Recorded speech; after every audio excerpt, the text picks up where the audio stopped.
জি, প্রথম প্রশ্ন, বাড়ি ভাড়ার উপরে জাকাত দিতে হবে কিনা, জাকাত দিতে হলে তা কোন নিয়মে দিতে হবে?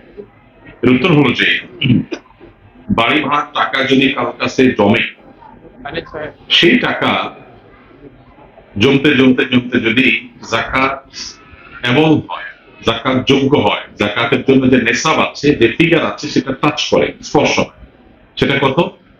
85 গ্রাম রূপা কেনার মতো, 52.5 ভরি বা 52.5 তোলা রূপা কেনার মতো টাকা যদি হয়ে যায় এবং সেটা যদি জমা হয়, 1 বছর যদি সেটা থাকে, তাহলে সেক্ষেত্রে সেই টাকার জাকাত আসবে। আর যদি কারো বাড়ি ভাড়ার টাকা তার মাসে মাসে খরচ হয়ে যায়, জমা হয় না,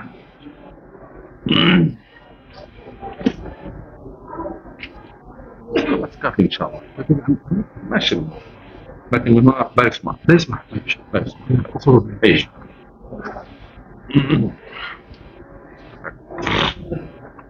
অতএব যদি কারো বাড়ি ভাড়ার টাকা মাসে মাসে যেটা হয় সেটা খরচ হয়ে যায়, তাহলে তার উপরে জাকাত আসবে আসবে।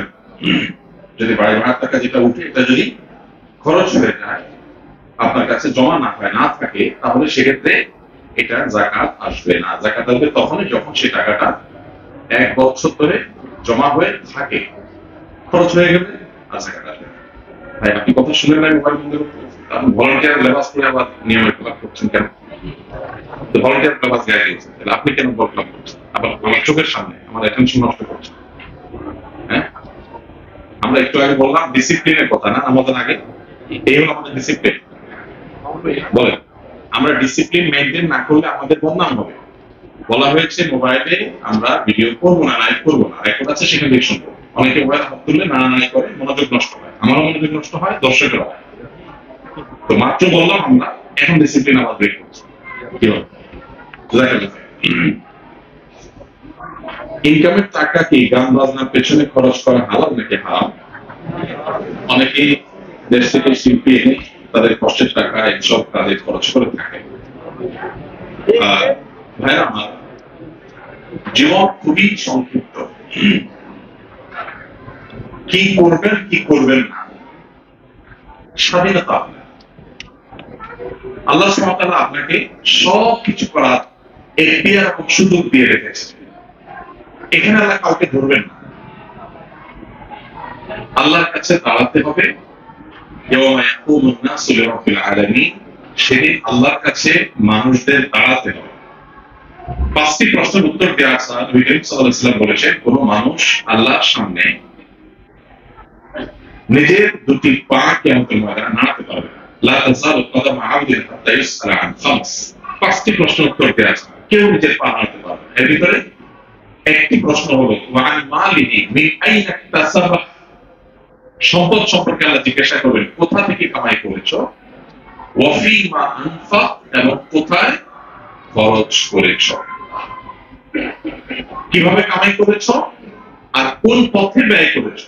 ব্যয় করে কি কোনো হারাম কাজ করেছো, অন্যায় কাজ করেছো, অশ্লীল কাজ করেছো, অপরাধ করেছো, গুনাহের কাজ করেছো, আল্লাহ নিষিদ্ধ পথে তোমার টাকা ব্যয় করেছো, খারাপ কাজে ব্যয় করেছো? এই সম্পর্কে আল্লাহ জিজ্ঞাসাবাদ করবে। অতএব এই প্রশ্নের উত্তর সবাইকে দিতে হবে। এই প্রশ্ন উত্তর দেওয়া ছাড়া কেউ নিজের পা নাড়াতে পারবে না।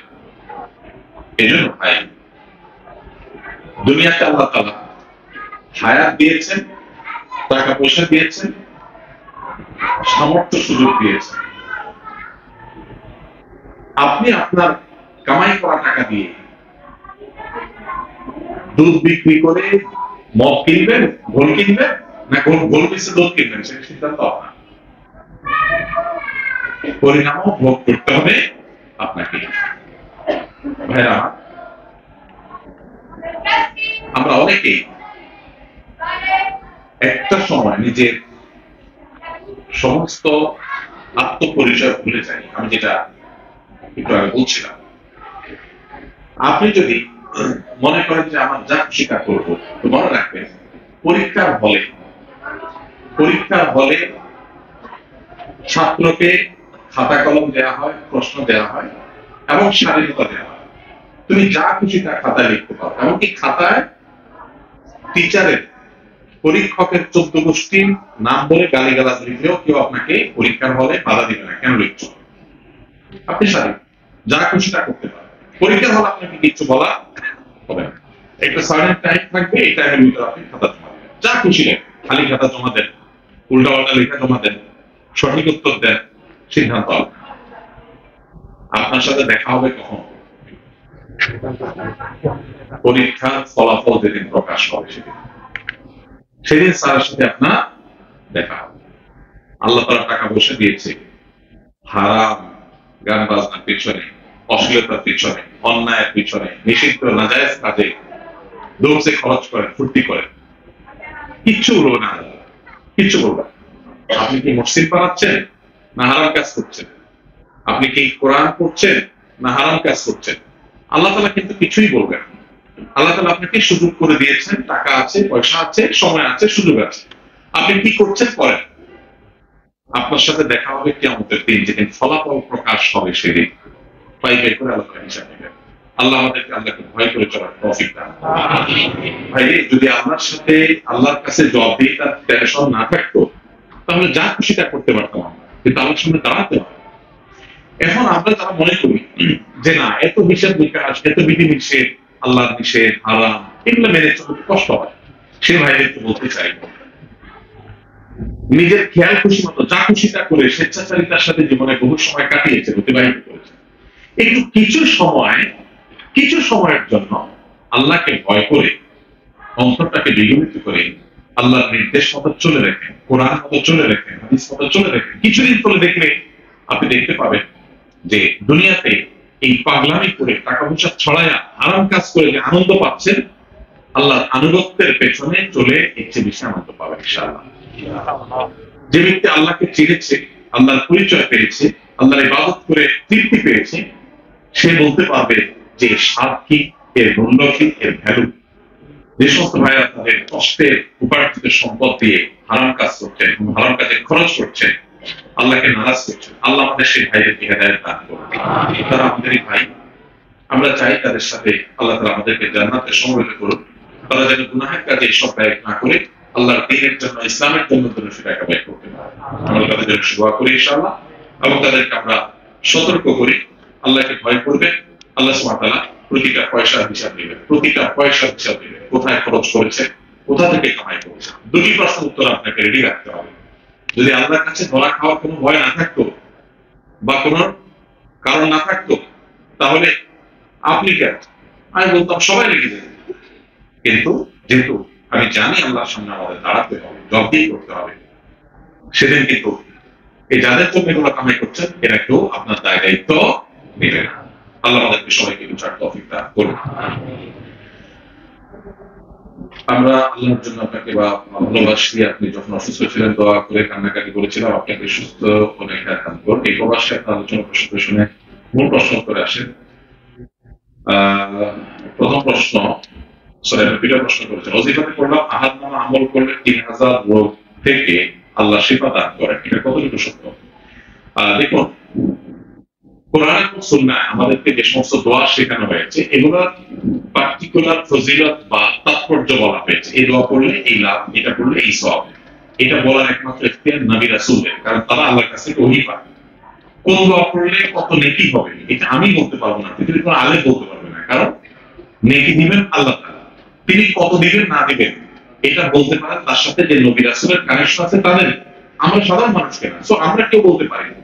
এখন আমাদের দেশে অনেক মন গড়া এরকম দোয়া পাওয়া যায়, যে দোয়ার কথা বললে যে এটা এতবার পড়লে এটা হয়, যতবার পড়লে ওইটা হয়। কোরআন বা হাদিসে এর কোনো প্রুফ নেই, তাহলে সেক্ষেত্রে এগুলো বিশ্বাস করা যাবে না। মুসলিম মন গড়া কোনো কিছু বিশ্বাস করবে না, তার বিশ্বাসের একটা ভিত্তি থাকবে, ফাউন্ডেশন থাকবে, হ্যাঁ, তার বিশ্বাসের একটা প্রমাণ থাকবে, সূত্র থাকবে, সেটা হলো কোরআন এবং হাদিস। কোরআন হাদিসে আছে আলহামদুলিল্লাহ, কোরআন হাদিসে নাই, এবার যত বড় বই থাকুক, যত বড় হুজুরে বলুক, সেটার কোনো ভ্যালু মুসলমানের কাছে থাকবে না। সো এই আহাদনামা পড়লে 3000 রোগ থেকে মুক্ত হয়, আল্লাহ শিফা দান করেন, এরকম কোনো কথা কোরআন হাদিসে কোথাও নেই। এরপরে প্রশ্ন হলো, ব্যাংক থেকে লোন নিলে সুদের মধ্যে পড়ে, কিন্তু কাজ করে ঘর কিনা সম্ভব নয়, ভাড়া বাসায় থেকে মাস শেষে কিছু থাকে না। এখানে বেশিরভাগ মানুষ লোন নিয়ে বাসা কিংবা দোকান পরিচালনা করে, বিষয়টা ইসলামের দৃষ্টিকোণ থেকে করবে। দেখুন, আমি জানি এই প্রশ্ন বা এই টাইপের প্রশ্ন অনেক মানুষের এবং অনেক প্রশ্ন এসেছে। আমি খুব অল্প করে বলি, কারণ অনেকগুলো প্রশ্ন আছে। সেটা হলো, আমি একটু আগে বলেছি, কোথা থেকে কামাই করেছেন, কোথায় ব্যয় করছেন, আল্লাহর কাছে জিজ্ঞাসা জবাব দিতে হবে। অতএব আমরা সম্পদ কামাই করাকে জীবনের একমাত্র লক্ষ্য বানাবো, নাকি একজন মুসলিম হিসাবে আল্লাহ প্রিয় পাত্র হয়ে দুনিয়া থেকে যে আমার জান্নাতকে আমার করে নেওয়ার চেষ্টা করবো, আমার জীবনের গোল টার্গেট এটাকে ঠিক করতে হবে। আপনার জীবনের গোল যদি হয় টাকা, জান্নাত জাহান্নাম এগুলো আপনার জীবনের কোনো বিষয় না। আপনি কি চাচ্ছেন? টাকা কামাই করবেন। যদি এটাই আপনার জীবনের মূল উদ্দেশ্য হয়, তাহলে তো সেক্ষেত্রে আপনার জন্য হালাল হারাম নেই, আপনি যা খুশি তা করতে পারেন। আপনি দেখেন অনেককে এটা করে, তাদেরকে দেখে আপনি চিন্তা করেন তারা করে, আমার সমস্যা নেই। তার জীবনের লক্ষ্য, তার জীবনের টার্গেট, তার ভিশন আর আপনারটা এক না। আপনি জানেন, আপনার বিশ্বাস আছে যে আমরা সৃষ্টিকর্তার মাধ্যমে, সৃষ্টিকর্তা আমাদেরকে দুনিয়াতে সৃষ্টি করে পাঠিয়েছেন। বিধায় ইন্না লিল্লাহি ওয়া ইন্না ইলাইহি রাজিউন। অর্থ কি? নিশ্চয়ই আমরা সবাই আল্লাহ, আবার আল্লাহর কাছেই আমাদের ফিরে যেতে হবে। যেতে হবে ভাই। সেহেতু হারাম হালাল বাজ বিচার করে চলতে হবে। সুদকে আল্লাহ যেহেতু হারাম করেছেন, অতএব সুদী লোন আমি নিব না। আমি সুদ মুক্ত লোন পেলে অবশ্যই নিব। এবং সুদী কারবার না করে যদি আমি ভালো চলতে না পারি, তো খারাপ চলবো, একটু কষ্ট করে চলবো। আমাদের এখন দুনিয়াতে বেশিরভাগ মানুষের অভাবটা হলো ভাবের। অভাবটা কিসের? ভাবের অভাব। বুঝছেন বিষয়টা? খেয়ে পরে বেঁচে থাকার অভাব নেই, অভাবটা হলো কিসের? ভাবের। সমাজে একটু নিজের মান সম্মান বাড়াইতে হবে, ক্রেডিট বাড়াইতে হবে, ভাবসাব থাকতে হবে। এটা করতে গিয়ে যদি সব বরবাদ হয়, কিন্তু ভাবতে হবে। বেঁচে থাকার জন্য পৃথিবীতে খুব বেশি কিছু প্রয়োজন হয় না ভাই। আল্লাহর বহু সৃষ্টি আছে, দেখেন মানুষ ছাড়া হাজার হাজার সৃষ্টি আছে, অগণিত সৃষ্টি আছে। এরা কজনে কয়টা চাকরি করে, কয়টা ব্যাংক থেকে লোন নিয়ে বাসা বাড়ি করে? তারা কি পৃথিবীতে বেঁচে আছে না সব পরিশ্রম হয়ে গেছে? বেঁচে আছে না? আল্লাহ সুবহানাহু ওয়া তাআলা বলেছেন, ওয়া মিন দাব্বাতিন ফিল আরদি ইল্লা আলাল্লাহি রিজকুহা। এই নবমণ্ডলে এমন কোন সৃষ্টি নেই যেটা রিজিকের দায়িত্ব আল্লাহ। সো আমি একটু কষ্ট করে চলবো। আমাদের প্রিয় নবী সাল্লাল্লাহু আলাইহি সাল্লামের বাসায় কয়েক মাস ধরে চুলোয় আগুন পর্যন্ত জ্বলত। দুটি কালো খাবার, অর্থাৎ পানি এবং খেজুর, এছাড়া কিছু ছিল না। শুধু এটার উপরে দিনকে দিন তার ফ্যামিলি ছিল ঠিক। পৃথিবীতে মুহাম্মদ সাল্লাল্লাহু আলাইহি সাল্লাম হারিয়ে যান, আপনি আমি হারিয়ে যাব। হারাম হালাল বাজ বিচার করা ছাড়া সম্পদের পাহাড় গড়ে তুললেন, হারিয়ে যাবেন আপনি। সম্পদ হারাবার আগে আপনি হারিয়ে যাবেন। সম্পদ মানুষ ভাগ্য করে নিয়ে নেবে, আপনি হারিয়ে যাবেন। মুহাম্মদ সাল্লাল্লাহু আলাইহি সাল্লামের বাসায় মাসকে মাস রান্না হয়, চুলায় আগুন জ্বলেনি, তিনি এখনো পৃথিবীতে অমর, তিনি হারিয়ে যান নাই। আল্লাহ আমাদেরকে বুঝার তৌফিক দান। আপনি যদি আখিরাত চান, তাহলে আমার আখিরাত মূল, পাশাপাশি দুনিয়া পাইছি আলহামদুলিল্লাহ, না পাইছি আলহামদুলিল্লাহ। আর যদি বলেন আখিরাত আমার টার্গেট না, আমার পয়সাই টার্গেট, তাহলে ঠিক আছে, শুরু করে দেন। অপেক্ষা থাকেন পরিণতির জন্য। আল্লাহ আমাদেরকে হেদায়েত দান করুন। বা জীবনটা সংক্ষিপ্ত, বরফের মতো গলে যাচ্ছে। সো কি করে গলাবেন, কি করে লাইফটাকে পার করবেন, রেডি থাকেন, প্রস্তুত থাকেন, জবাব আপনাকে দিতে হবে। এই জন্য হারাম লেনদেন করে সেটা দিয়ে ব্যবসা বড় করবেন, গাড়ি বাড়ি করবেন, জায়েজ নেই। কষ্ট করে থাকলেন, ভাড়ায় থাকলেন, একটু ভাবসাব কম থাকলো, বিনিময়ে আল্লাহ কিছু বলতো না। আল্লাহ সবাই যখন হারামের সিরিয়াল ধরছে, আমি তোমার ভয় হারাম থেকে বেঁচে নিচ্ছি, জান্নাতের আশা করতে পারবেন। কিয়ামত হবে না, আল্লাহ যদি বলে যে সবাই হারামে চাপ দিচ্ছে, তুমিও চাপ দিচ্ছ, কোন মুখে জান্নাত আশা করো, কি বলতে পারবেন ভাই? শুধু আখিরাতের কথা বলছি না, আমি দুনিয়ার কথা বলছি। দুনিয়াতে মানুষ হারাম দিয়ে টিকে থাকে না, মানুষ টিকে থাকে ইমান দিয়ে, আদর্শ দিয়ে, ইসলাম দিয়ে। কত রাজা বাদশা ছিল বলেন? আপনারা ইতিহাস বেশি কিছু পড়বেন, আপনারা ইউরোপে আছেন, ইউরোপের ইতিহাস পড়বেন। প্রত্যেকটা দেশে ইতিহাস সময় নিয়ে একটু একটু করে পড়বেন, অনলাইনে পড়া যায় আজকাল। ইতিহাস মানুষের চোখ খুলে দেয়। শত সহস্র অনেক নামি দামি বাদশাহ, রাজা, শাসক, ক্ষমতাধর, সম্পদশালী, তারা পৃথিবী থেকে চলে গেছে। তাদের সে পুরাতন আমলে জাদুঘর গুলো, তাদের সেই প্রাসাদ বাংলোগুলো মাঝে মধ্যে ঘুরে ঘুরে দেখবেন, সব থেকে আছে, তারা মাটির সাথে মিশে গেছে, পোকামাকড় খাচ্ছে। যেহেতু চলে যেতে হবে, আল্লাহর সামনে দাঁড়াতে হবে, আর সব থেকেই যাবে, তো আমি হারাম উপার্জন করে আল্লাহর সামনে জবাবদিহি করবো যে ছেলে মেয়ের জন্য করবে, এই ছেলে মেয়ে কি বলবে, আল্লাহ আমার বাপ অনেক আকাম কোকাম করে টাকা পয়সা কামাই করছে, হালাল হারামবাজ বিচার করে নাই, ঘুষ সুদ আরাম কিছু দেখে নাই, দুমায়া কামাইছে, আমাদের জন্য এতে করছে, তো বেচারা মাফ করে দেন, আমাদের সাথে বলবে কোন ছেলে মেয়ে?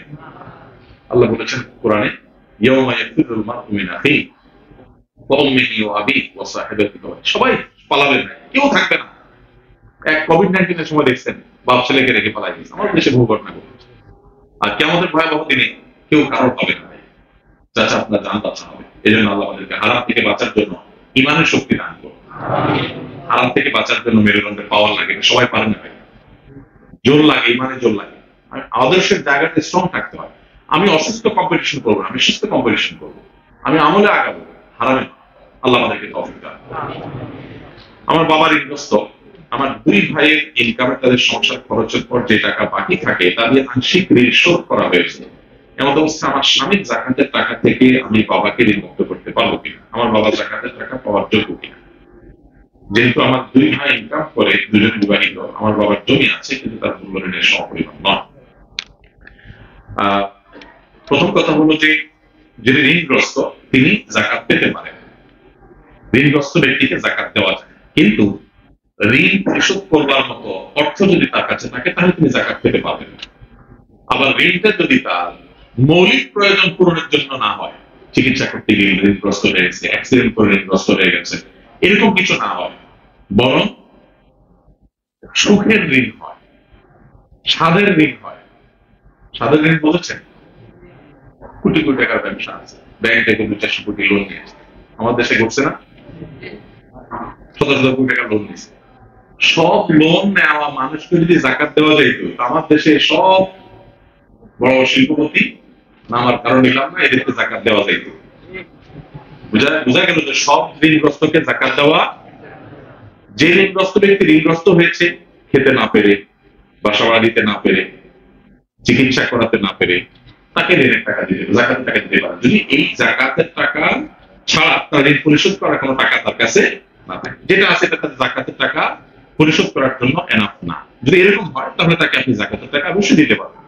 আর যিনি প্রশ্ন করেছেন কোন বোন, আপনার স্বামী আপনার বাবাকে জাকাতের টাকা দিতে পারবেন কিনা, যদি আপনার বাবা ঋণ পরিশোধ করার মতো নগদ অর্থ না থাকে, আপনার ভাইরা উপার্জন করে, ভালো কথা, উপার্জন যদি সংসারে খরচ হয়ে হয়, ঋণ পরিশোধ করার মতো যদি টাকা না থাকে বা তারা না দেয়, অবশ্যই আপনার স্বামীর টাকা দিয়ে আপনার বাবা ঋণ পরিশোধ করতে পারবে। শ্বশুরকে জাকাতের টাকা দেওয়া যায়, শ্বশুরকে জাকাতের টাকা দেওয়া যায় যদি তিনি ঋণগ্রস্ত হন, অসুবিধা। মহিলাদের নিয়মিত সাদা স্রাবের সমস্যায় ওমরা করার পদ্ধতি কি? মাসিক হওয়ার পর যদি নিয়মিত সাদা স্রাব হতে থাকে তাহলে সেক্ষেত্রে তিনি নামাজও পড়বেন, ওমরাও করবেন।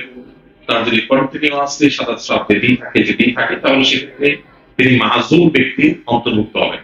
শরীয়তে মাযুর বলা হয় ওই ব্যক্তিকে, এই টাইপের মাযুর যে ব্যক্তি সবসময় ওযু ভঙ্গ অবস্থায় থাকে, সারাক্ষণ সাদা স্রাব যেতে থাকে, তাহলে তিনি প্রত্যেক ওয়াক্ত নামাজের জন্য ওযু করবেন। ওই ওযু দিয়ে ওই ওয়াক্তের মধ্যে যতই সাদা স্রাবটা অন্য কোনো ওযু ভঙ্গকারী বিষয় যদি না হয়, বায়ুনির্গত হলো না, পেশাব পায়খানা হলো না, তাহলে সেক্ষেত্রে তিনি এই ওযু দিয়েই এই ওয়াক্তের মধ্যে যত ইচ্ছা তত নামাজ পড়তে পারবেন, কোরআন ধরতে পারবেন, কোনো অসুবিধা নেই। যেহেতু তার সারাক্ষণই নাপাক যাচ্ছে, এটা তার জন্য স্পেশাল, তার জন্য মাযুর হিসাবে বিশেষ সুবিধা এবং ফ্যাসিলিটি। ঠিক একইভাবে ওমরার শুরুতে আপনি ওযু করে সুন্দর করে ওমরা শুরু করবেন, অবশ্যই নাপাক যেন না লাগে সেজন্য সেই ব্যবস্থাপনা রাখবেন, এবং এরপর আপনি ওমরা করে চলে আসবেন। এর ভিতর দিয়ে যদি সাদা স্রাব বের হয় আপনার ওমরার কোনো অসুবিধা হবে না, যদি সারাক্ষণ সাদা স্রাব বের হয় এরকম যদি হয়। আমার স্বামী বাহিরে সবার সাথে খুব ভালো আচরণ করলেও বাসায় আমার সাথে খুব খারাপ আচরণ করে, সন্তান বা সাংসারিক কাজে আমাকে কোনো হেল্প করে না। তার ধারণা স্ত্রীকে সম্মান দেওয়া কাপুরুষতা, স্ত্রী হলো দাসের মতো। ইসলামকে আসলে তাই বলে? আমি জানি না এই আসামি এখানে আছে কিনা, যদি আসামি থাকে তাহলে তো খুব ভালো, নাকি অনেকেই আসামি এখানে আছে?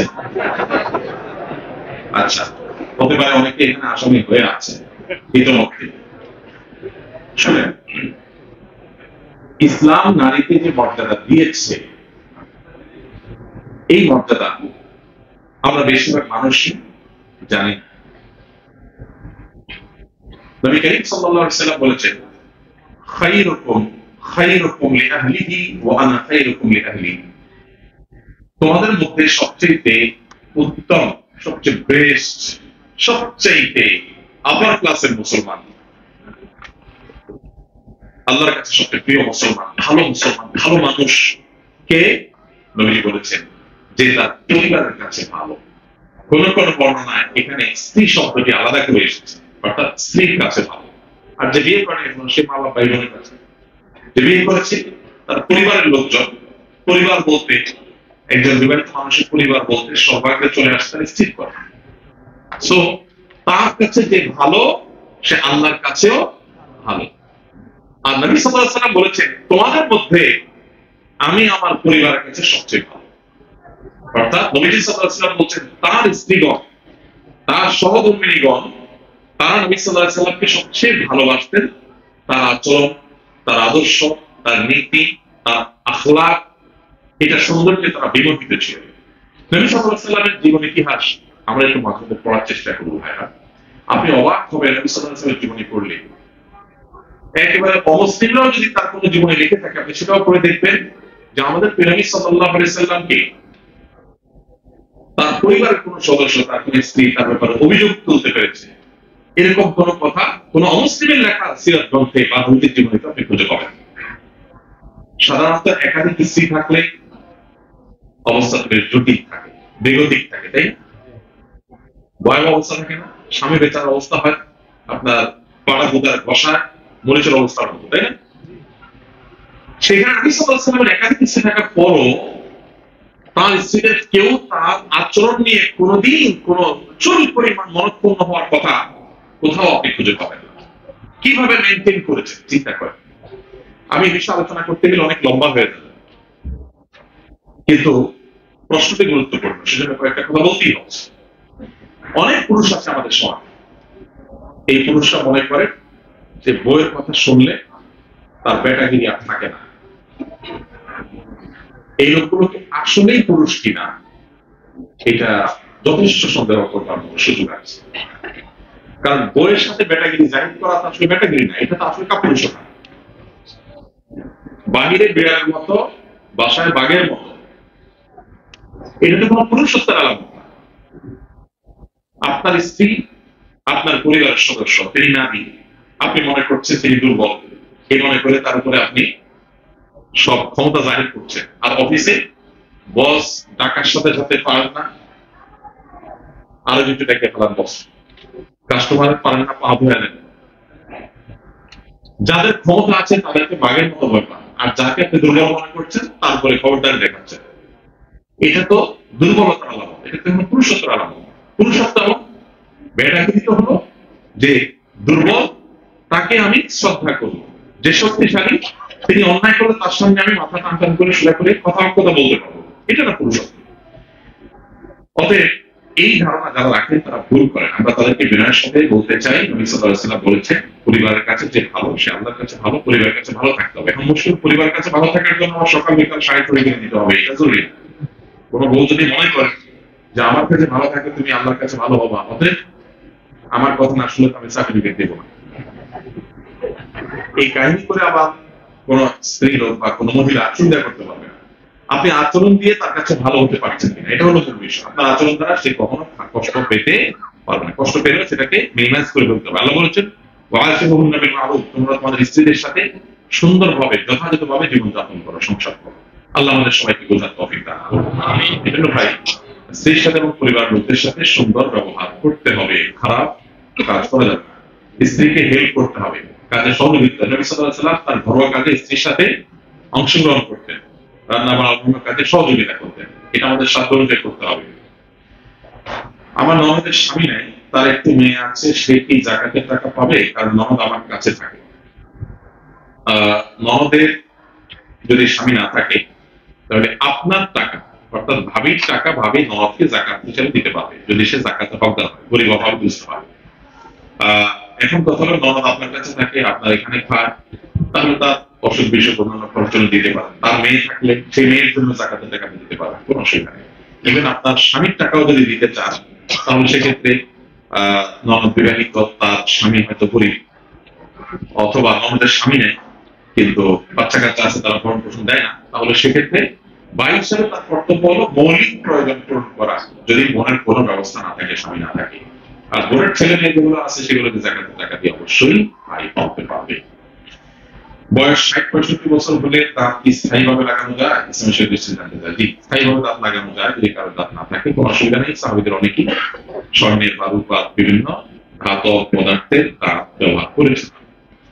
জরুরি কাজে বাইরে বের হলে ওয়াক্তের আগে নামাজ আদায় করা যাবে কিনা? কাজা নামাজের নিয়ম না ভাই, নামাজ আগে পড়া যাবে না। আল্লাহ বলেছেন ইন্নাস সালাতা কানাত আলাল মুমিনিনা কিতাবান মাওকুতা, নিশ্চয়ই নামাজ আল্লাহ তাআলা নির্দিষ্ট সময়ে পড়াটাকে ফরজ করে দিয়েছেন, বিধায় নির্দিষ্ট সময়ের মধ্যেই পড়তে হবে, আগে পড়া যাবে না।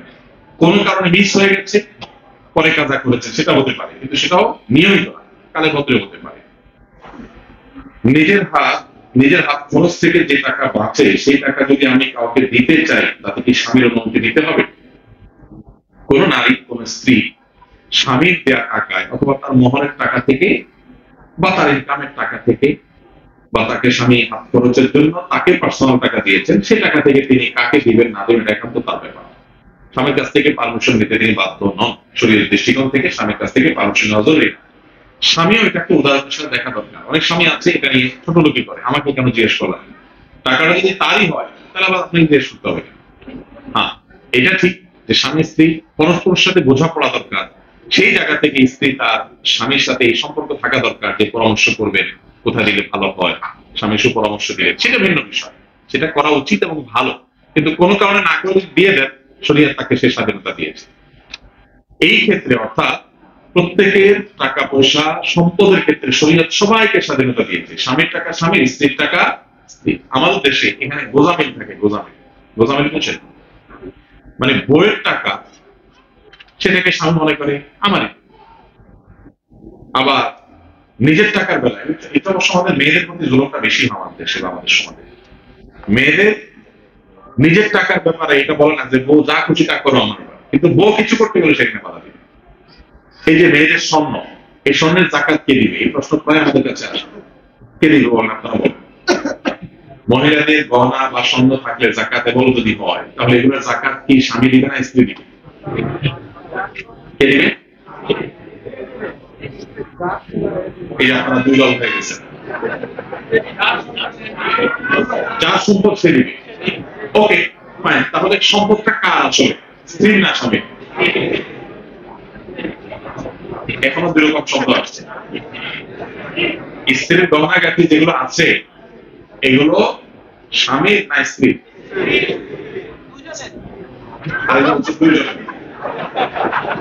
দুজনের কিভাবে চিন্তা করছে, আমি মাঝখানে থাকি, এরা দুই দল হয়ে গেছে, আমি তৃতীয় পক্ষ থাকি।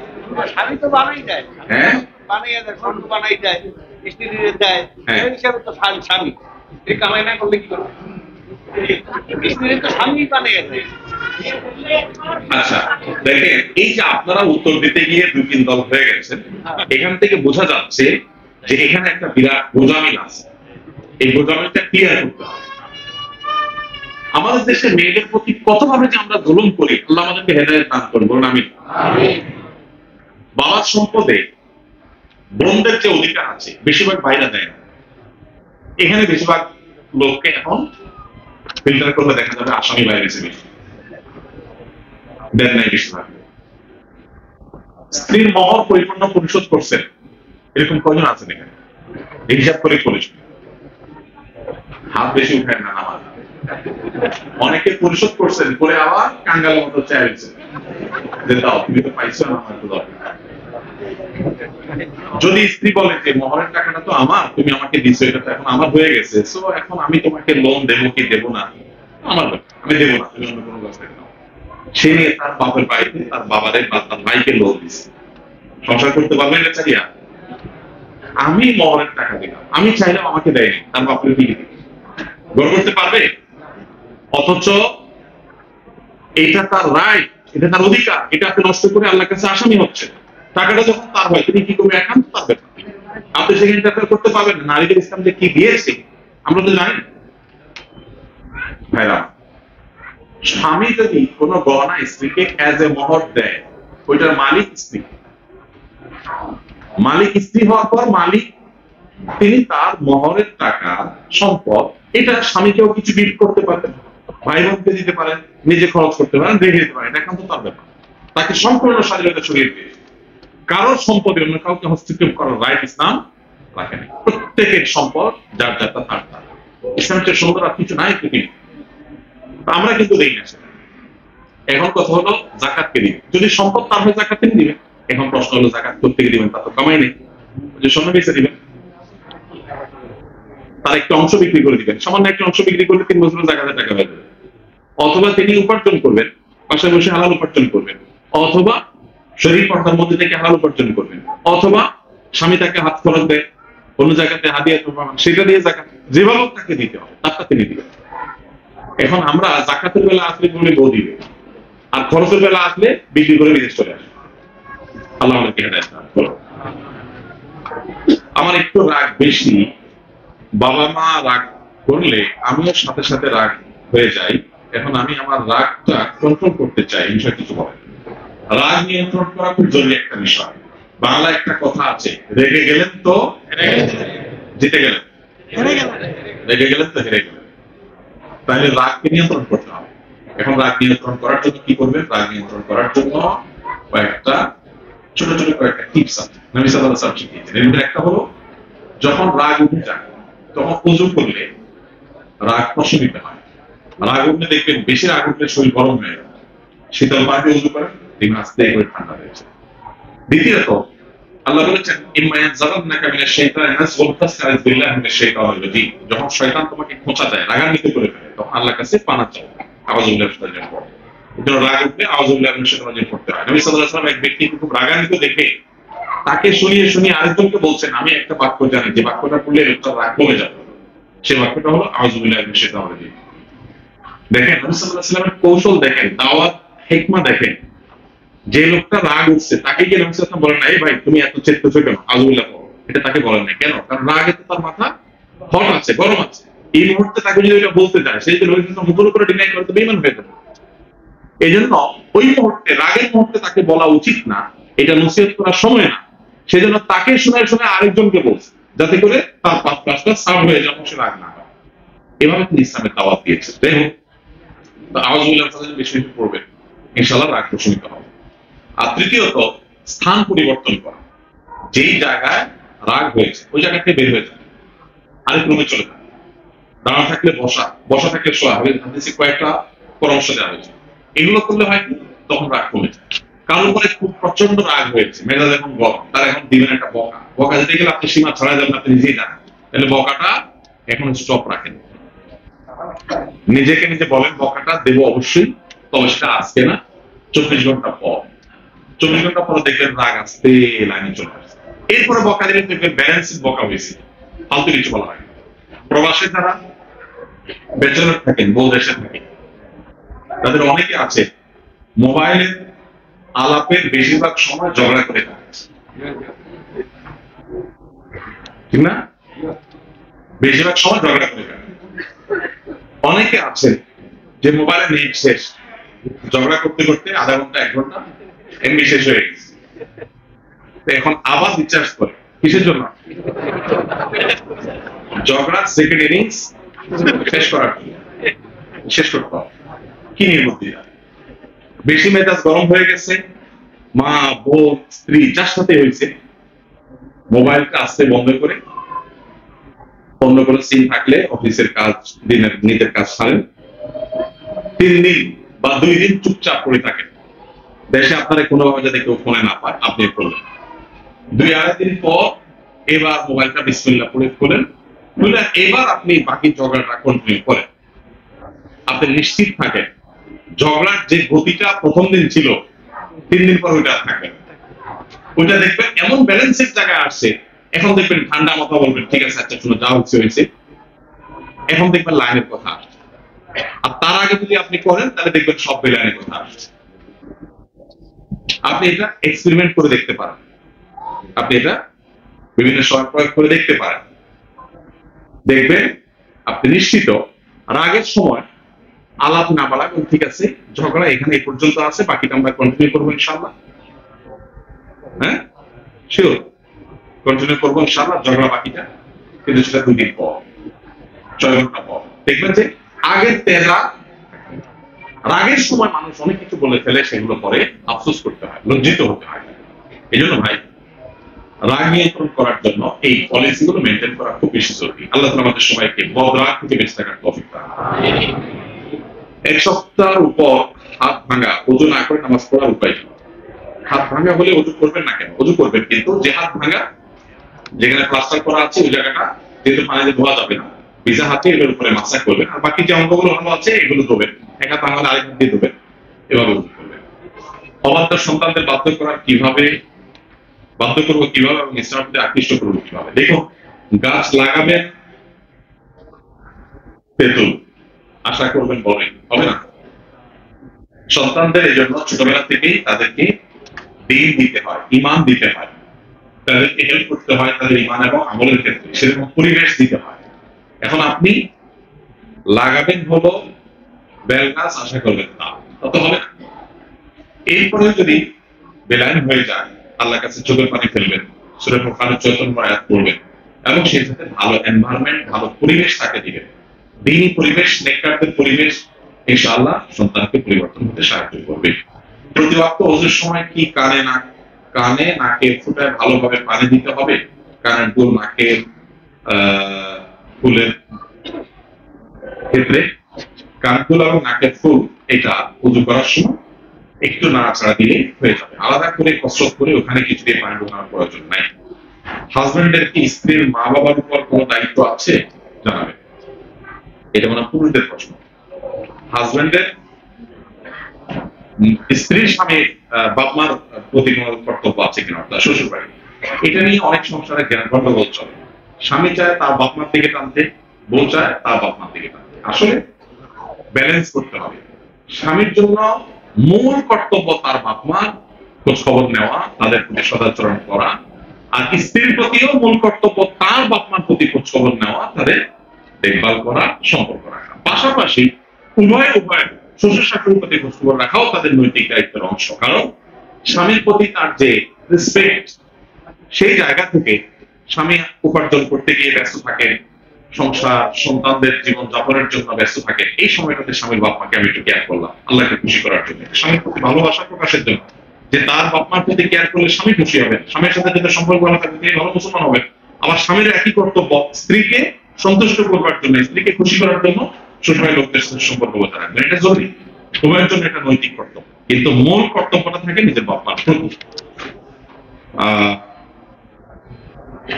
এখানে 1.5 লক্ষ ইউরো দিয়ে অনেকে বাড়ি কিনেন এককালীন 30-40 হাজার ইউরো দিয়ে, বাকি টাকা 30 লক্ষ। এই প্রশ্ন আমরা এর আগে বারবার পেয়েছি এবং এখানেও পেয়েছি, একটু আগে উত্তর দিয়েছি যে আপনি যদি সুদী কারবার করে বাড়ি করেন, পরিমাণ সুদের কত সেটা ইস্যু না, 20 অল্প হারাম, অল্প ক্ষতি করে বেশি ক্ষতি করে, যেটা বেশি হারাম সেটা কমটাও হারাম। বিধায় আল্লাহকে ভয় করে এই লোভ সামলাতে হবে। এদেশে বসবাস করে আমরা যেমন পিতামাতা কিভাবে ইসলামের উপর অটুট থাকবো, আর আমাদের সন্তানদের কিভাবে ইসলামের সুশিক্ষা শিখিয়ে দেবো, তাদেরকে ছোটবেলা থেকে দিন শিক্ষা দিবেন, ইমান শিক্ষা দিবেন, ইমানের পরিবেশের মধ্যে রাখবেন, সারাক্ষণ কাউন্সিলিং করবেন, ভালো পরিবেশ, দিন রাতের সোসাইটি ইসলামিক বিভিন্ন প্রোগ্রামের সাথে নিজেকে ইনভলভ করে রাখবেন, পরিবেশ মানুষকে সুসংরক্ষিত করে। একান্ত যদি না পারেন তোমার রাখবেন আপনার ইমানকে ঠিক রাখাটা সবচেয়ে গুরুত্বপূর্ণ। অন্য কোনো কিছু আমার থাকুক বা না থাকুক, ইমানটা যেন কোন মুসলমান মারা গেলে তাকে কি প্রবাসী মাটিতে কবর দেওয়া যাবে? এমন কোন নিষেধ নাই যে প্রবাসী মাটিতে কবর দেওয়া যাবে না, বরং যেখানে মুসলমানদের নিজস্ব কবরস্থান নেই সেখানে মুসলমানদের নিজস্ব কবরস্থান করার জন্য চেষ্টা করতে হবে, প্ল্যান প্রোগ্রাম করতে হবে, করে সেখানে দাফন করবে এবং সেটা না জায়েজ হবে না। আমি ছেলে বাবুর নাম আব্দুল্লাহ ইয়াস রাখতে চাই, কেমন হবে? হ্যাঁ, সকল নাম কোনো অসুবিধা নাই, কিন্তু নাম আব্দুল্লাহ যথেষ্ট, বাবার নাম সাথে রাখতে পারেন। ইয়াস রাখলো আব্দুল্লাহ আয়াজ হতে পারে, ইয়াস না, ইয়াস মানে হলো নৈরাশ্য, আয়াজ এক জিনিস আর ইয়াস আরেক জিনিস। চলতে ফিরতে সূরা ইখলাস একাধিকবার পড়লে প্রতিবার কি বিসমিল্লাহ পড়তে হবে? ওযু ছাড়া পড়া যাবে কিনা? হ্যাঁ, যতবার পড়বেন ততবার বিসমিল্লাহ পড়বেন। আর ওযু ছাড়া পড়া যাবে, মুখস্থ পড়া যাবে। কোরআন স্পর্শ করতে ওযু লাগে, কিন্তু পড়তে ওযু লাগে না। বিনা ওযুতে মুখস্থ মনে মনে পড়া করতে পারবেন। আমরা যারা মহিলারা স্বামীদের সাথে বিদেশে থাকি, আমরা ঘর সংসারের কাজ নিয়ে ব্যস্ত থাকায় আত্মীয় স্বজনের সাথে সেরকম সম্পর্ক রাখতে পারি না। সেক্ষেত্রে শ্বশুর শাশুড়ি মনে কষ্টে থাকে, এক্ষেত্রে কি করেন? আজকাল তো খুশি রাখার জটিল কোনো কাজ না। ফোনে কথা বলবেন, ভিডিও কলে কথা বলবেন, হ্যাঁ, টুকটাক হাদিয়া তোফা পাঠাবেন, মাধ্যমে খুব খবর নেবেন, আন্তরিকতা জাহির করবেন, চেষ্টা করবেন। এরপরে যদি তাদের অন্যায় আবদার থাকে, অনেক শ্বশুর শাশুড়ি আবদারের শেষ নেই, যতই করেন তারা খুশি হয়, তাহলে সে অন্যায় আবদার পুরা করা আপনার জরুরি। আপনি সাধ্য অনুযায়ী চেষ্টা করবেন। কারণ আমরা অনেকেই মেয়েরা বান্ধবীদের সাথে, ছেলেরা বন্ধুদের সাথে কত হাই হ্যালো, কত ফোন, ফেসবুকের কাগজে বন্ধুর সাথে কত আলাপ, কত মেসেঞ্জার, কত কিছু, অথচ নিজের আত্মীয় স্বজনের খোঁজ খবর আমরা নেই। এটা খুবই দুর্ভাগ্যের বিষয়। মুসলমানটা করতে পারে না। রক্ত সম্পর্কে আত্মীয় অনেকে আছে যে তাদের সাথে চাচা, বন্ধু, তাদের সাথে খোঁজ খবর নেই, কথাবার্তাও, কিন্তু নিজের ওই দূরের কোনো ফ্রেন্ড, স্বার্থের কোনো ব্যাপার আছে, ফেসবুক ফ্রেন্ড, এই টাইপের ফ্রেন্ডের জন্য বহুত সময় আমরা বরাদ্দ করি। এগুলো বাঁচিয়ে আমাদের আত্মীয় স্বজনকে সময় দেওয়ার চেষ্টা করতে হবে। বাবা মায়ের আগে কি ছেলে মেয়ে হজ করতে পারবে? দয়া করে জানাবেন। আমরা অনেকেই চাই স্বামীকে নিয়ে হজ করতে, স্বামী বলেন বাবা মাকে আগে হজ করাই, তারপরে আমরা হজ করবো। সেক্ষেত্রে আমাদের করণীয়, এটা ভুল। বাবা মার সাথে সন্তান হজের কোনো সম্পর্ক নেই। হজ এটা এমন একটা ইবাদত যেটা অর্থ সংক্রান্ত, যেটার সাথে ফিনান্সের সম্পর্ক, অর্থের সম্পর্ক। সো সন্তান যদি হজ করার মতো সম্পদের মালিক হয়, তার উপরে হজ ফরজ। বাবা ওই পরিমাণ সম্পদের মালিক না, তাহলে তার উপরে হজ ফরজ না। এখন আমরা অনেকে বাবাকে এখানে অনার করি যে না, বাবাকে আগে করাইতে হবে। এটা অনার করার বিষয় না। ভরণ পোষণের ব্যাপার আসলে যে না খায় বাবাকে আগে খাওয়া, কিন্তু হজের ব্যাপার আসছে, ওনার ব্যাপার আসছে, আপনার সাথে হচ্ছে আপনি করবেন। সাথে বাবা মাকে নিতে পারলে শোনার উপর সোহাগ, অবশ্যই ভালো চেষ্টা করবেন। কিন্তু নিজেরটা না করে বাবা মাকে করেছে, তাহলে আপনার খরচ কিন্তু রয়ে গেল। এরপরে আপনাকে আদায় করলে হয়ে যাবে, কিন্তু আগে আপনার নিজেরটা করা উচিত, এরপরে বাবা মাকে আপনি সাথে নিতে পারবেন ভালো। প্রত্যেক সন্তানের হল বাবা মার জন্য তুলে রাখা উচিত না। হ্যাঁ, যেমন হজ ওমরার জন্য মুআল্লিমদের দরকার কেন? অথচ এই লোকগুলো মুআল্লিমের নামে বেশ কিছু মোটা অঙ্ক টাকা হাতিয়ে নিচ্ছে। বলা যেতে পারে ইসলামের নামে নীরব চাঁদাবাজি। সামান্য জেনারেল লেখাপড়া করে দায় টুপি জুব্বা লাগিয়ে ইসলামিক সেন্টিমেন্ট আঘাত দিয়ে নীরবে চাঁদাবাজি করে যাচ্ছে। এটা বন্ধ চাই। মাশাআল্লাহ, বিপ্লবী মানুষ। দেখুন, হজের সিস্টেমটাই এরকম, আপনি কোন এজেন্সি ছাড়া যেতে পারবেন না, একাকি যেতে পারবেন না। কারণ একাকি গেলে ওখানে হজ যদি করে থাকেন আপনি, তখন আপনি বুঝবেন যে একাকি গিয়ে পুরো হজের সমস্ত কার্যক্রম গুলো পারফর্ম করা সহজ। ওমরা করা যায়, এই জন্য ওমরা যার মতো করার সিস্টেম আছে। হজে যেতে হলে গ্রুপ ওয়াইজ যাওয়া ছাড়া হজ ভালো করে পারফর্ম করা সম্ভব না। আপনি মিনায় গেলেন, মিনায় ধরেন একটা তাঁবুতে 3000 মানুষ থাকে। 3000 মানুষ যদি ইন্ডিভিজুয়াল আসে, ইন্ডিভিজুয়াল, তাহলে 3000 মানুষ, 3000 মানুষের 3000 সিট খুঁজবে। এদেরকে গাইড করার জন্য কত লোক লাগবে? এমনিতে এ পরিমাণ মানুষ সহজে পায়ের নিচে মানুষ করে মারা যাওয়ার মতো অবস্থা।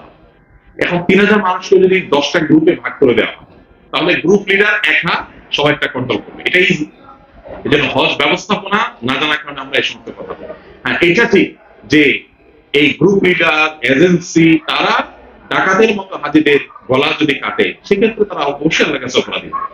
সেক্ষেত্রে আপনি মন্দের ভাবে খুঁজে নেবেন, তুলনামূলকভাবে যারা করে না তাদেরকে প্রায়োরিটি দিবেন।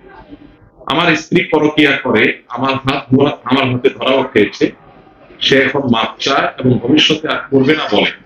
আমার ছোট ছেলে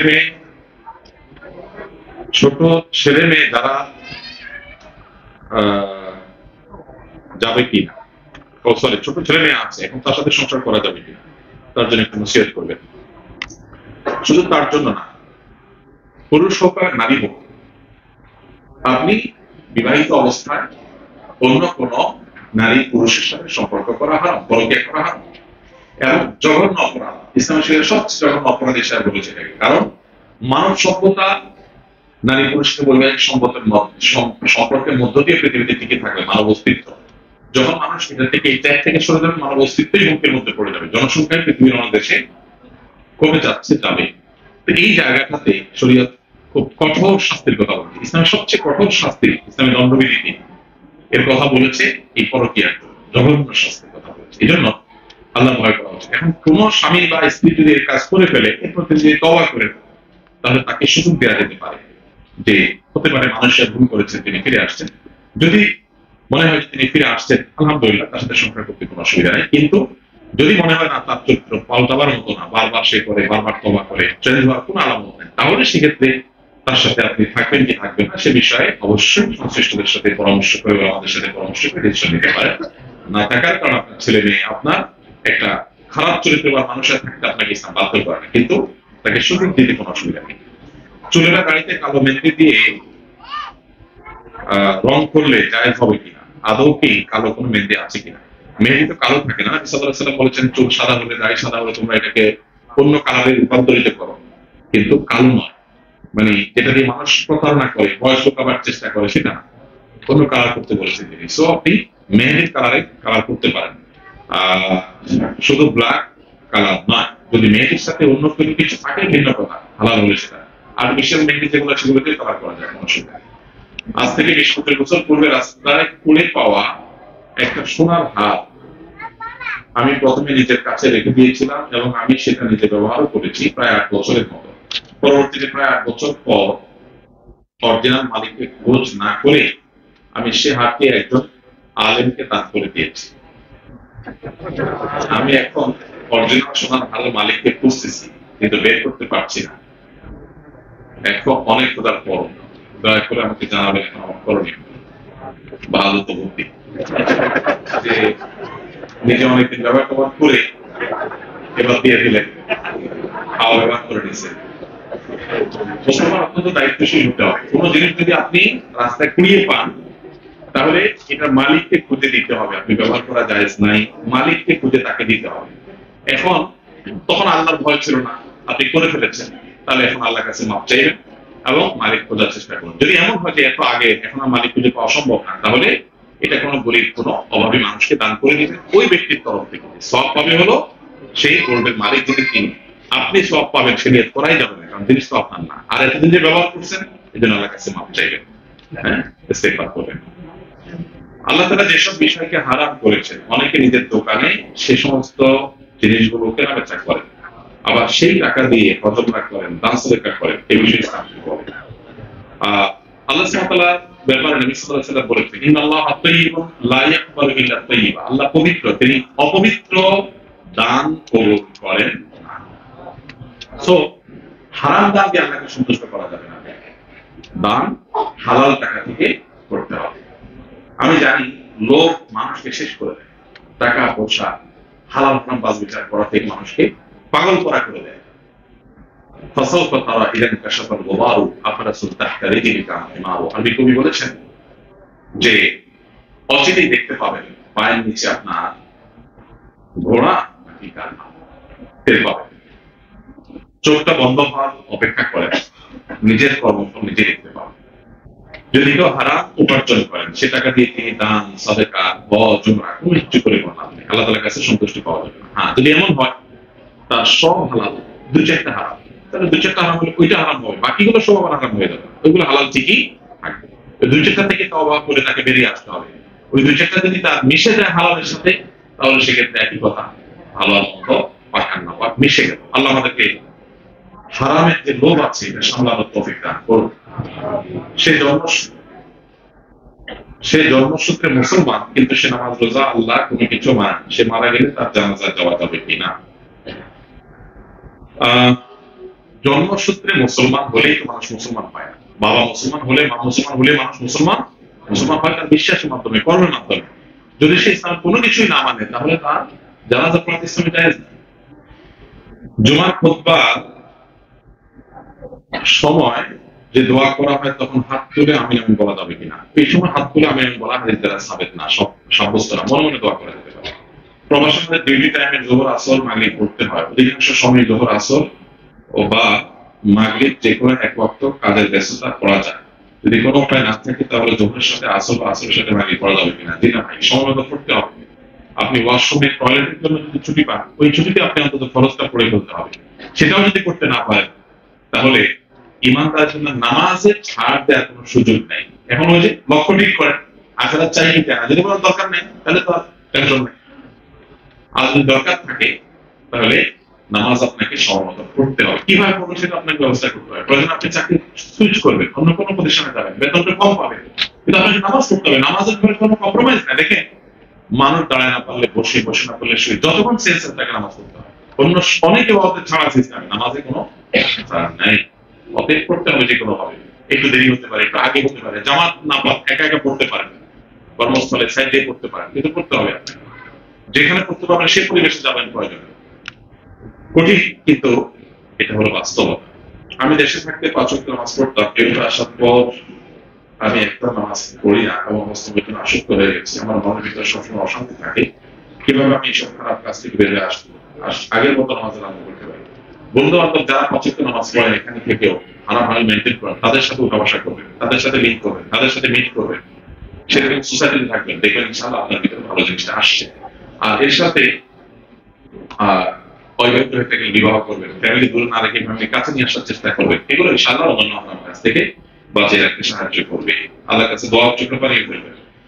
এই জায়গায় বেশিরভাগ পুরুষ অনেক কষ্ট করে দেশ থেকে তাদের স্ত্রী পরিজনকে এখানে এনে এনে থাকে। বেশিরভাগ সময় পরবর্তী দেখা যায় স্ত্রীরা স্বামীর টাকা পয়সা ও সম্পদ প্রতারণা করে নিজেরা আয়ত্তাধীন করে নেয় এবং পরবর্তীতে স্বামীকে মূল্য দেয় না, এমনকি ঘর থেকেও বের করে দেয়। এই বছর দেশে কিছু সর্বাঙ্গে ব্যথা ঔষধ দেব না। যে প্রশ্ন ধরে ওইটাই একটা আইটেম। আসলে এরকম রোগ আমাদের অনেকে আছে। আল্লাহ তাআলা অকৃতজ্ঞ মানুষদেরকে পছন্দ করেন না, আল্লাহ তাআলা কৃতজ্ঞ মানুষদেরকে পছন্দ করেন। বিধায় যে সমস্ত স্ত্রীদের স্বামী কষ্ট করে তাদেরকে বিদেশ মাটিতে এনেছেন, তারা স্বামীর প্রতি কৃতজ্ঞতা আদায় করা উচিত। এবং যদি অকৃতজ্ঞ হন এবং সুযোগ পেয়ে প্রতারণা করেন, তাহলে তাদের অপেক্ষায় থাকা উচিত আল্লাহ সুবহানাহু ওয়া তাআলার পাকড়াওর জন্য। বড় জঘন্য শাস্তি আল্লাহ সুবহানাহু ওয়া তাআলা বলেছেন, ইন্না আযাবি লাশাদীদ, আল্লাহর শাস্তি অত্যন্ত কঠিন। সো তারা সেজন্য প্রস্তুত থাকা উচিত। আর অকৃতজ্ঞ মানুষের দুনিয়াতেও শান্তি পায় না। এককালে এখন প্রতারণা করে টাকা মেরে দিয়ে, তাকে বের করে দিয়ে আপনি হয়তো ফান্দে ফেলে দিয়েছেন সুযোগ পেয়ে। একটা সময় আসবে যখন আপনি হাড়ে হাড়ে টের পাবেন আপনার কৃতকর্মের পরিণতি। অতএব আল্লাহকে ভয় করেন, মেহরবানি করে। শুধু এটা স্ত্রীর ক্ষেত্রে কেন, অনেক ক্ষেত্রে এক ভাই আরেক ভাইকে নিয়ে আসছে, এক গ্রামের মানুষ আরেক নিজের গ্রামের আরেকজনকে নিয়ে আসছে, আনার পর আর তাকে চিনে না, অকৃতজ্ঞ হয়ে গেছে, পারলে তার ক্ষতি করে। এরকম আছে, স্বামী স্ত্রীর মধ্যেও আছে, এর বাইরেও আছে। নবী সাল্লাল্লাহু আলাইহি ওয়াসাল্লাম বলেছেন, মাল্লাম ইয়াশকুরিনা ইসলাম ইয়াশকুরিনা, যে ব্যক্তি মানুষের শুকরিয়া আদায় করে সে আল্লাহর শুকরিয়া আদায় করে। এজন্য আল্লাহ ভয় করতে হবে এবং শুকরিয়া আদায় করতে হবে। শুকরিয়া আদায় করা না করা মানুষ, অকৃতজ্ঞ মানুষ, সে মূলত আল্লাহ সুবহানাহু ওয়া তাআলার সবচেয়ে অপ্রিয় পাত্র এবং ভালো মুসলমান হতে পারে না। সে নামাজের মধ্যে মাঝে মধ্যে ভুলে যায় কয় রাকাত নামাজ পড়েছে, এই অবস্থা আমাদের করণীয় কি? কয় রাকাত পড়ছেন, ডাউট হচ্ছে। এই ডাউটটা দুই ভাবে হবে। এক হলো যে কোন একটা দিকে আপনার মন ঝুঁকছে, যেমন ধরা যাক 3 না 4, এটা নিয়ে সন্দেহ হচ্ছে। তাহলে যদি 3-এর দিকে মন বেশি ঝুঁকে, তাহলে 3-ই ঢোকেন এবং নামাজ শেষ করবেন। ফার্স্ট টাইম যদি এরকম হয়, তাহলে শেষ সিজদা সৌদি। আর যদি 4-এর দিকে মন বেশি ঝুঁকে, 3 হওয়ার সম্ভাবনা কম, মনে বেশি বলছে 4, তাহলে 4-ই ফাইনাল এবং শেষের সিজদা সৌদি। আর যদি মাঝামাঝি দাঁড়ায় থাকেন 50-50, না 3 না 4, সন্দেহ হচ্ছে, না 2 না 3, সন্দেহটা একদম 50-50, কোনো দিকে মন ঝুঁকে না, তাহলে কোনটা ধরে নেবেন? 2-3-এর মধ্যে সন্দেহ হলে 2, 3-4-এর মধ্যে সন্দেহ হলে 3 ধরে নামাজ শেষ করে এক্ষেত্রে শেষে সিজদা সৌদি রেখে নামাজ হয়ে গেল। আমরা এক বাসনায় 4-5 জন থাকি, কিন্তু আমরা 2 জন নিয়মিত নামাজ 5 ওয়াক্ত নামাজ পড়ার চেষ্টা করি, কিন্তু তারা নামাজ পড়ে না। নামাজের সময় মোবাইলে গান শুনে এবং ভিডিও দেখে নামাজে ডিস্টার্ব করে, বারবার বলার পরও কিছু কথা শুনে না। তাদের সম্পর্কে কিছু বলুন। আমি জানি না তারা এখানে আছেন কিনা, যদি থাকেন তাদেরকে বলবো আল্লাহকে ভয় করে চলুন এবং অনুগ্রহ করে অন্য কাউকে ডিস্টার্ব করবেন না। কোনো মুসলমান অন্য কারো ডিস্টার্বের কারণ হতে পারে না। আল মুসলিম সালাম, সাধারণ কাজে ডিস্টার্ব করা যেখানে অপরাধ, সেখানে নামাজ ডিস্টার্ব করা তো যখন অপরাধ হবে। নিজে নামাজ পড়েন না, একটা অপরাধ, আরেকজন ডিস্টার্ব করেন ডাবল অপরাধ। আর আপনাদেরকে বলবো যারা প্রশ্ন করেছেন, এসব মানুষদের যদি কোনো সংশোধন না হয়, তাহলে প্রয়োজনে আপনি জায়গা বা আপনার প্রতিবেশী চেঞ্জ করার চেষ্টা করেন। আর এরপরে যদি আপনি না পারেন, তাহলে আপনার গুনাহ হবে না, তাদের ডিস্টার্বের কারণে তাদেরই গুনাহ হবে ইনশাআল্লাহ। কসরের সালাত সম্পর্কে একটু বিস্তারিত বলুন, কতদিন কিভাবে সালাত একসাথে পড়া যায়? কসরের সালাত হলো যে আপনি যদি সফরে থাকেন, তাহলে সর্বোচ্চ 15 দিনের বেশি যদি কোনোদিন যদি কোথাও থাকার নিয়ত করেন বা তার বেশি, তাহলে এখানে পুরো নামাজ পড়বেন। আর কম থাকার নিয়ত করেন তাহলে কসর করবেন। আর আপনি এক জায়গায় গেছেন, ওখানে কোনো কাজে গেছেন, যদি আপনার দেরিও যাওয়া লাগে তাহলে ওই পথেও কসর করবেন, সেখানে কসর করবেন যদি সেটা সফরের দূরত্ব হয়, 14-75 কিলোমিটার সেরকম হয়। আমরা যারা এই দেশে আছি পরিবার নিয়ে, আমাদের পরবর্তী প্রজন্মের জন্য কতটুকু জায়েজ হবে আমাদের জন্য ইসলাম কি করে, তাদেরকে ইমান আমলের উপর রেখে যাওয়ার ব্যবস্থা যদি করতে পারেন, সেই পরিবেশ যদি দিতে পারেন, তাহলে জায়েজ আছে। আর যদি ইমান আমল নষ্ট হয়ে যাওয়ার মনে হয়, যদি মনে হয় যে না তাদের ইমান আমল তারা ধরে রাখতে পারবে না, তাহলে সেক্ষেত্রে অবশ্যই আল্লাহর কাছে দায় থাকবে। এটা পরিবেশের উপর নির্ভর করবে। আজকাল ইউটিউবে অনেক হুজুরদের ওয়াজ শুনে কেউ কোনো দর্শক করার জন্য এতটা হাস্যরস করেন যে সেটা হাসির অনুষ্ঠানকে হার মানাবে। আবার কোন কোন হুজুর তার পড়াশোনার জোর বোঝানোর জন্য এতটাই খেপে যান যে সরাসরি একে চ্যালেঞ্জ করেন, ওকে চ্যালেঞ্জ করেন, এই কিতাবে ওই কিতাবের এই খন্ড ওই খন্ডে এমনভাবে বলেন যার একটু ভালো মেসেজ দেয় না দর্শকের কাছে। আমার প্রশ্ন, আমাদের নবীজি প্রতিদিনের দাওয়াত দিয়েছেন, ইসলামিক সুন্নাহ অনুসরণ করে দাওয়াত নিশ্চিত করার উত্তম উপায় কি, যেভাবে আমাদের নবীজি দাওয়াত দিতেন। দেখুন, এটা তো আমরা সবাই জানি যে এভাবে হাঁক ডাক করা, মানুষকে তুচ্ছ তাচ্ছিল্য করা, ওয়াজের মাহফিলে এক অন্যের বিষোদ্গার করা ইসলাম বলে না। ইসলাম সুন্দরভাবে দাওয়াত দিতে বলেছে। ইসলামকে আল্লাহ বলেছেন কৌশল, হিকমত এবং সুন্দর উপদেশ দিয়ে মানুষকে নসিহত করা, আল্লাহ এটা নির্দেশ করেছে। বিধায় এইভাবে দাওয়াতের কাজ করতে হবে। যারা এগুলো করছে তারা ভুল কাজ করছে। আল্লাহ আমাদের সেসব ভাইদেরকে হেদায়েত দান করুন। আমরা সবাই জানি পুরুষদের টাকা নিচে কাপড় পরা হারাম। প্রায় সময় দেখা যায় মুফতি ইমাম সাহেব টাকা নিচে কাপড় পরে নামাজ পড়ছেন, তবে আমাদের নামাজ কতটুকু হবে? নামাজ হয়ে যাবে যদি আল্লাহর হাদিসে আছে মুসবিল ইজার বা টাকা নিচে নামাজ পড়ার নামাজ হবে না। কিন্তু মুহাদ্দিসগণ হাদিস বিশারদগণ বলেছেন এর মানে হলো নামাজ পড়লে থাকবে, কিন্তু হয়ে যাবে। তবে টাকা নিচে পুরুষদের জন্য পোশাক পরাটাকে, পোশাক বলতে উপরের দিককার যে পোশাকগুলো পরে মানুষ, লুঙ্গি, জুব্বা, পায়জামা, চাদর, প্যান্ট, এগুলো টাকা নিচে পড়া হারাম। তো এগুলো হয় ভাঁজ করে রাখা, তাহলে স্থায়ীভাবে ভাঁজ করে রাখা তো কঠিন, বানানোর সময় ছোট করে বানানো, টাকা উপরে থাকবে, মোজা থাকেই নিচ্ছে, ওইটা কথা বের। আমরা অনেকেই এগুলোকে হারাম মনেও করি না, অথচ নবী সাল্লাল্লাহু আলাইহি ওয়াসাল্লাম বলেছেন টাকা নিচে যে পোশাক যায়, সেটি উপর থেকে যে পোশাকগুলো যায় সেগুলোর কথা বলেছেন, সেগুলো জাহান্নামে যাবে। সো এটা হারাম হওয়া ব্যাপারে পৃথিবীর প্রায় ওলামায়ে কেরামের প্রায় সবাই হাতে গোনা কারো ভিন্ন মত আছে, এটা উল্লেখযোগ্য আসলে। এই জন্য সতর্কতার উপরে আমাদের আমল করতে হবে এবং অধিকতর গ্রহণযোগ্য মতের উপর আমল করতে হবে। আল্লাহ আমাদেরকে হেফাজত থাকার তৌফিক দান করুন। আমার 4 মেয়ে যথারীতি 11, 7, 4 ও 1 মাস আমি স্পেনে বসবাস করি। আমার খুব ভয় হয় তাদেরকে নিয়ে থাকতে। আমার পরামর্শ চাচ্ছি যে আপনার মাদ্রাসায় পড়ানো যাবে কিনা এবং থাকার ব্যবস্থা আছে কিনা। আমাদের মাদ্রাসায় একেবারে ছোট বাচ্চাদের ভর্তি নেওয়া হয়, মাঝ পথে কোনো বাচ্চা ভর্তি সাধারণত নেওয়া হয় না। একান্ত খালি থাকলে, একটা সিট থাকলে শত শত ক্যান্ডিডেট থাকে, খুবই ছোট বাচ্চা একদম 5, 6, 7 এগুলোকে ভর্তি করা যেতে পারে। হয়তো ব্যবস্থা এই নভেম্বর মাসে ট্রাই করতে হবে, শত শত মানুষ ভর্তির জন্য চেষ্টা করবো। যদি চান্স পেয়ে যায় সেটা নসিবের করা, না হলে আরো বহু ভালো মাদ্রাসা আছে দেশে, পড়াতে পারেন।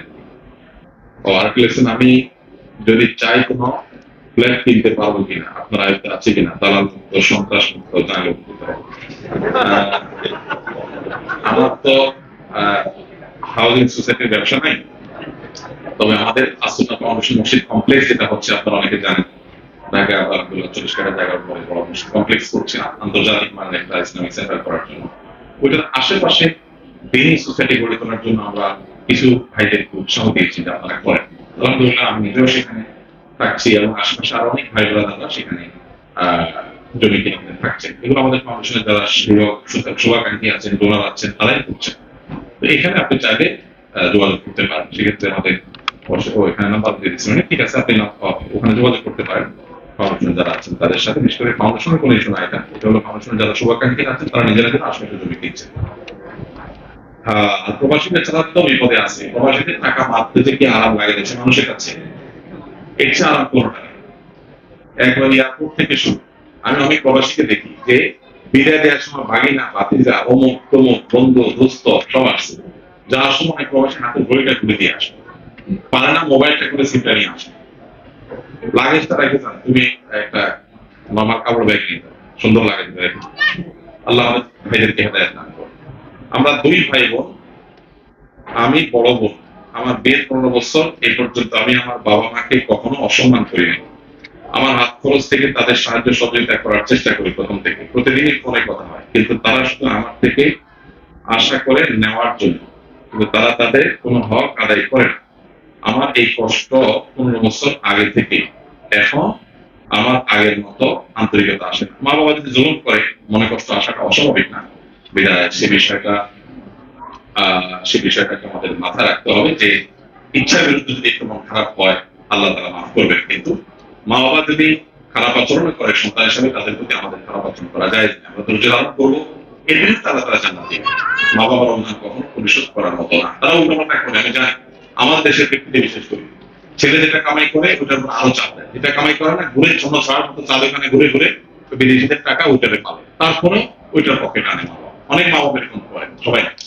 তো আমরা সবর করতে হবে এক্ষেত্রে। আপনি আপনার দায়িত্ব পালন করছেন, আপনারা ভয় নেই, আল্লাহর কাছে অন্তত ভয় নেই ইনশাআল্লাহ। বেশ কিছুদিন ধরে ইউরোপে থাকি, বাঙালি ব্যবসায়ী ভাইরা আমাদের বাঙালি কর্মচারীদের উপর ছুটি নিয়ে টাকা নিয়ে সবার চেয়ে বেশি কাজ করে জোর করে থাকে। ভাই এই প্রশ্নটা জেনে দিয়েছেন, আমি তাকে বিশেষভাবে ধন্যবাদ জানাতে চাই এই জন্য যে এই প্রশ্নটা, এই টাইপের একটা প্রশ্ন আরো 2 দিন আগে আমাদের অফিসে আসলে ফাউন্ডেশনে আমার অফিসে মেইলে পাঠানো হয়েছে। স্পেন থেকে এক বাংলাদেশি পাঠিয়েছে। তো তিনি পাঠিয়েছেন সেই প্রশ্ন অফিস থেকে আমাকে ফরওয়ার্ড করা হয়েছে। আমাকে বলা হয়েছে যে এখানে এরকম জুলুম নাকি হয়, যে অনেক বাংলাদেশি যাদের আল্লাহ তাআলা সুযোগ দিয়েছেন টাকা পয়সা দিয়ে, সেখানে লিখেছেন তাদের স্ত্রীরা পর্যন্ত দাসের মতো আচরণ করে, জুলুম করে এবং দুর্বলতা পেয়ে সে দুর্বলতার সুযোগে তাদের উপরে চড়াও হন, তাদেরকে দিয়ে গাদার মতো খাটান, পারিশ্রমিক সব দেন আপনার মতো। আমরা সে সমস্ত ভাইদেরকে বলতে চাই আল্লাহ সুবহানাহু ওয়া তাআলাকে ভয় করেন, আল্লাহ সুবহানাহু ওয়া তাআলাকে ভয় করেন। আল্লাহ রাব্বুল আলামিন পজিশন চেঞ্জ করতে আল্লাহ সময় লাগে না। আপনি এখন যাকে টর্চারের জায়গা রেখেছেন সে আপনার জায়গায় আসতে খুব বেশি সময় লাগবে না। কখন কোন জায়গায় আল্লাহ সুবহানাহু ওয়া তাআলা আপনাকে এই পরিণতি ভোগ করাবেন সেটা একমাত্র আল্লাহ তাআলা ভালো জানেন। এই জন্য আল্লাহকে ভয় করে চলবেন, আল্লাহ তাআলাকে ভয় করবেন এবং সতর্ক থাকবেন। আমি সে সমস্ত সম্পদশালী বাংলাদেশি ভাইদেরকে করজোড় করে বলছি আল্লাহকে ভয় করুন, আল্লাহকে ভয় করুন এবং আল্লাহকে ভয় করুন। যদি ভয় না করেন পরিণতি আপনি দুনিয়াতে ভোগ করবেন। একটা জিনিস মনে রাখেন, জুলুম এমন অপরাধ, জুলুম যে করে তার পরিণতি আল্লাহ তাআলা মৃত্যুর পরে তো দিবেনই, দুনিয়াতেও দেন। পৃথিবীর ইতিহাসে বহু জালিম আপনি খুঁজে বের করতে পারবেন যারা জুলুম করেছে, একজনও পাবেন না যে জালেম জুলুম করার পর তার পরিণতি ভোগ করা ছাড়া দুনিয়া থেকে গেছে। প্রত্যেকটা জালেম তার পরিণতি ভোগ করে। অতএব যারা নিজের স্বদেশী বাইরের প্রতি জুলুম করছেন তারা এই জুলুমের পরিণতি ভোগ করার জন্য প্রস্তুত থাকেন। আল্লাহ কি দিয়ে ধরবে আপনি টেরও পাবেন না। ছেলেটাও মানুষ বানায় দিবে, মেয়েটা ডাকাত বানায় দিবে, বউটা এসে মাথার উপরে বাড়ি মারবে, আপন মায়ের পেটের ভাই পেটে ছুরি মারবে, নিজের পার্টনার আপনাকে দিবে মায়ের। কোন জায়গায় ধরা খাবেন আপনি তো জানবেন। ধরা খাওয়া লিখছি, গুলি মিস হয়, মাজলুমের বদদোয়া মিস হয় না। 2 দিন আগে আর 2 দিন পরে মানব ইতিহাসের প্রথম জুলুম করেছে কাবিল আপন ভাই হাবিলের প্রতি। আদম আলাইহিস সালামের 2 ছেলে কাবিল হাবিল, কোরআনে আল্লাহ সেই কথা উল্লেখ করেছে। জুলুম করে মেরে ফেলেছে ভাইকে, কিন্তু আল্লাহ তাআলা তার শাস্তি দিয়েছেন, তাকে অপমান করেছেন। এত বছর পরেও আমরা তার সেই জালেমের নাম জানি এবং তার ঘৃণা করি। এই জন্য ভাই যারা জুলুম করছেন আল্লাহকে ভয় করেন এবং এই জায়গা থেকে সরে আসেন। পৃথিবীর ইতিহাসে কোন জালেম তার পরিণতি ভোগ করা ছাড়া যায় নাই। এই জন্য খুবই দুর্ভাগ্যের কথা, ওই মেয়েটা করে আমার খুব খারাপ লেগেছে যে এই স্পেনে এরকম কাজ হচ্ছে। আমি শুনে তো রীতিমতো আকাশ থেকে পড়ার মতো অবস্থা যে নিজের দেশি ভাইদের প্রতি যেখানে একটু বেশি মায়া হওয়ার কথা মুসলিম ভাইয়ের প্রতি, সেখানে আরো বেশি টর্চার, আরো বেশি জুলুম, এটা কোনোভাবে গ্রহণযোগ্য না।